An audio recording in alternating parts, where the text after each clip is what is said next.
12.3 비상계엄은 내란이다. 국회만 비상계엄위원이라고 선언했다. 뒤에 감춰진 민주당 김용민 의원의 PPT 그리고 충격적인 증언 지금 공개됩니다. 내란의 실체를 확인하고 그것을 어떻게 청산할 것인가, 그리고 제도개혁을 어떻게 이끌어낼 것인가의 국감입니다. 사실 올해 아니면 못해요. 내년만 돼도 다시 내란 청산을 내년에 하자라고 할 수는 없습니다. 올해 다 마무리 지어야 되죠. 동의하시죠? 예, 저희 재판도 네. 진행 중에 있는 것으로 알고 있습니다. 그렇죠. 자, 그런데 사람들이 궁금해합니다. 조희대 대법원이 5월 1일 날 전원합의체 판결을 서두른 이유가 도대체 뭘까? 왜 갑자기 저렇게 나왔을까? 대선에 개입하려는 고의가 진짜 없었던 것일까에 대해서 여전히 의문입니다.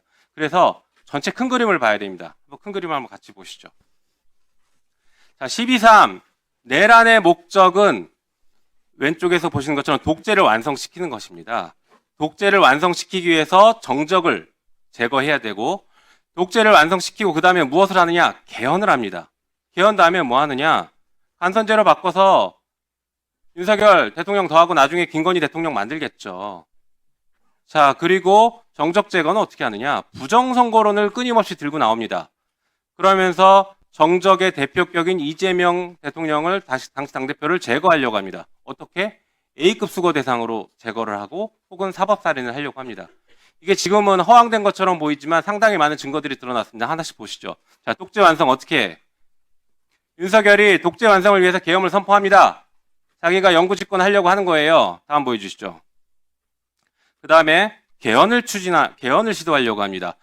최상목에게 보낸 저 문건에 보면은 국회를 해산시키고 비상입법기구를 만드는 것을 추진하는 것입니다. 국회 비상입법기구 만들어서 뭐 하겠습니까? 중요한 법들을 만들고 개헌까지 나가는 것이죠. 다음 보여주시죠. 그 다음엔 간선제를 도입해서 윤석열 3선하고 김건희 대통령 만들기 프로젝트 들어가는 겁니다. 이 노상원 수첩에 나오죠? 윤석열 3선 하겠다라는 거, 3선 집권이 노상원 수첩에 나옵니다. 다음 보여주시죠. 자, 봐요. 이게 허황된 얘기인 것 같지만, 자, 부정선거론이 바로 간선제로 가는 중요한 근거입니다. 직접 선거 맡겨놨더니 부정선거 하더라. 그러니 간접선거로 바꿔서 대통령 체육관 선거 하겠다. 비상입법기구 만들어서 만들겠다. 이렇게 가는 겁니다. 자, 정적 제거 어떻게 하는지 볼까요? 독재 완성 위해서 국회에 저렇게 개헌군 들어오지 않습니까? 이재명 당시 야당 대표를 포함해서 수많은 국회의원들 싹 다 잡아들이려고 했죠. 오늘 재판 중이죠. 다음 보여주시죠. 예, 부정선거론을 입증하기 위해서 선관위를 침탈합니다. 입증이 아니라 만들어내려고 했겠죠. 작두까지 만들어가지고 가져가서 손가락 절단해가면서 고문하려고 했습니다. 다음 보여주시죠. 자, 그렇게 해서 이재명 당시 이재명 대표를 제거하려고 했습니다. A급 수거 대상으로 물리적으로 제거를 하거나 혹은 그게 무리다 싶으면 사법살인을 하려고 한 겁니다. 다음 보여주시죠. A급 수거 대상으로 물리적 제거하려고 할 때 이런 식입니다. 수용장소 이동 중에 사고, 가스 폭파, 침몰, 격침, 난사, 헬기 침투. 예. 불행하게도 제 이름까지 있네요. 이렇게 A급 수거 대상은 물리적으로 죽이려고 했습니다. 다음 페이지 보여주시죠. 만약에 그렇지 않았다면 사법살인 방식으로 갔을 것입니다. 어떻게? 부정선거를 통해서 이게 부정선거 자체가 내란이다. 여기 이제 북한 살짝 끼워 넣겠죠. 내란이다. 내란으로 사법살인을 하려고 했을 겁니다. 거기에는 법원이 동원되는 것입니다. 다음 보여주시죠. 다음. 자, 내란을 실행하기 위해서 12.3 비상계엄 선포했는데 이 3부 상권 분립 계속 강조하는 이 3부는 각각 어떤 조치를 취했는지 볼까요? 국회는 비상계엄 해제 요구 결의안 바로 통과시켰습니다. 하지만 국민의힘 일부는 계엄 해제 방해했고 오늘 추경호는 조사받고 있습니다. 자, 국회는 보여주시죠. 비상계엄 위헌이라고 바로 선언했습니다. 다음 보여주시죠.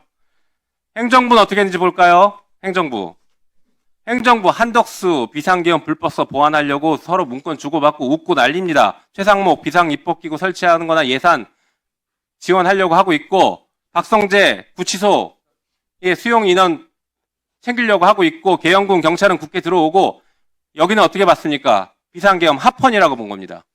다음 보여주시죠. 사법부 뭐 했나 볼까요? 조희대 사법부는 그날 대법원장 지시로 비상계엄 심야 간부 회의를 소집합니다. 그리고 나서 나왔던 기사가 이겁니다.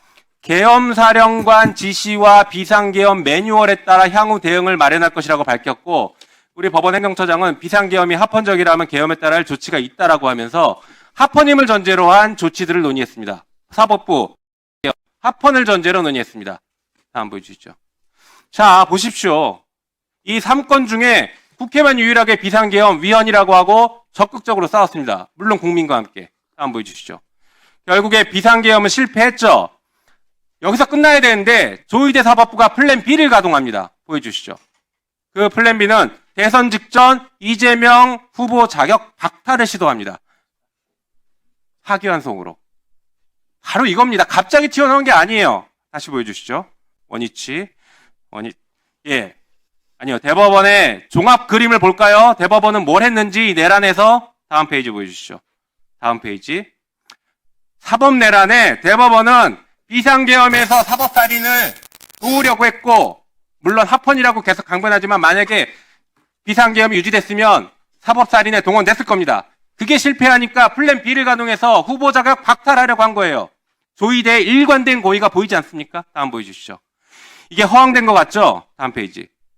전두환 내란과 비교해 보시죠. 똑같습니다. 왼쪽에 독재완성, 군사독재했죠. 개헌, 국회 기능정지시키고 비상입법기구로 개헌했습니다. 다음번에 간선제, 전두환 대통령을 만들고 50 후계자 문건이 나와서 노태우 대통령 만드는 문건까지 나왔습니다. 다음 오른쪽에 이재명 제거는 김대중 제거랑 똑같습니다. 그래서 내란으로 사형 선고한 거 아시죠? 자, 보십시오. 김대중 제거 플랜이 작동됐고 1981년 1월 23일 대법원에서 사형을 확정시켰습니다. 대법원이 동원됐어요. 그리고 그 다음날 계엄을 해제합니다. 이런 내란의 완성, 전두환 내란의 완성에 대법원이 개입했고 동원됐어요. 윤석열의 내란에도 조희대 대법원이 동원됐고 그 역할을 하려고 했습니다. 후회하지 마십시오, 이건. 예, 간단히 말씀을 좀 드리겠습니다. 말씀하신 이제 부정선거 관련해서는 이제 제가 청구를 기억하고 저도 이제 공격을 많이 받은 입장에서 제가 알고 있는 사실만을 말씀드리겠습니다. 아까 12월 4일 날 12시 20분에 이제 연합뉴스 기사 이 부분이 도대체 어떻게 나왔는지를 제가 이제 우리 공보관한테 다시 한번 물어봤습니다. 공보관 이야기로는 그때는 이제 검토 중에 있다 이런 이제 취지 이야기만 했지 이런 식으로 이제 이야기를 상세히 한 적이 없다는 건데 제가 기사 내용을 보니까 이렇게 되어 있습니다. 12시 20분에 이제 이 사법부가 입법부처럼 위헌이다라고 바로 선언했어야 된다는 걸 지적하는 겁니다. 그거 안 했죠? 예, 그 부분에 대해서 그런 말씀을 좀 드리겠습니다. 예. 예. 아까 말씀을 제가 이제 우리 서영교 의원님 질의 시간에 제가 말씀드리다 말았습니다만은 이제 아까 말씀드린 여러 가지 이제 이 부분에 대해서 이제 그 당시에 이제 포고령 내용 자체 위헌성이라든지 그 당시에 저희들이 이제 상황 인식이라든지 이런 것 때문에 이제 저희들 입장에서는 이제 이게 위헌성이라는 데에서는 고민할 필요가 없는 상황이었고 그래서 합헌성을 전제로 대책 마련한다든지 검토한다든지 하는 것은 제가 이제 12시 50분에 도착했다고 말씀드리지 않습니까? 그리고 1시 1분에 이제 이렇게 해제 결의가 이루어졌지만 그 이전부터 벌써 이제 국회에서 정말로 우리 오원식 의장께서 이제 절차에 따라서 이제 이 해제를 위한 어떤 소집 절차를 진행 중에 있었지 않습니까? 그런데다가 아까 말씀드린 것처럼 그 포고령에 나와 있는 비상계엄의 사유라고 하는 것들이 저희들이 도저히 받아들이기 어려운 그런 사유들로 적혀 있었기 때문에 그런 상황에서 또 우리 조희대 대법원장님께서는 이제 잘 아시겠지만 이제 2018년도에 이 비상계엄의 어떤 위헌성을 갖다가 최초로 선언한 그런 이제 대법관 중에 한 분입니다. 그렇기 때문에 비상계엄의 어떤 요건에 대해서 누구보다도 잘 알고 있는 분이라서 그래서 이거는 위헌성이라는 지적을 해서 저희들은 사후적으로 이제 온 국민이 비상계엄 위헌이라고 해요. 하지만 비상계엄이 선포되고 진행되고 있을 때 용기 있게 얘기할 수 있냐를 물어본 겁니다. 그 용기 있게 얘기 못했으면 그 이후에 사후적으로 비상계엄 위헌이다. 지금은 다 얘기할 수 있어요. 그걸 묻는 게 아닙니다. 위원님 조금만 더 말씀을 드리면 안 되겠습니까? 위원장님 조금만 더 부연해서 말씀을. 아니 저도 같은 취지의 질문입니다. 네, 같이 답변을 해보시기 바랍니다. 입법부인 국회를 제외한 사법부와 행정부가 내란에 동조했다라고 합니다.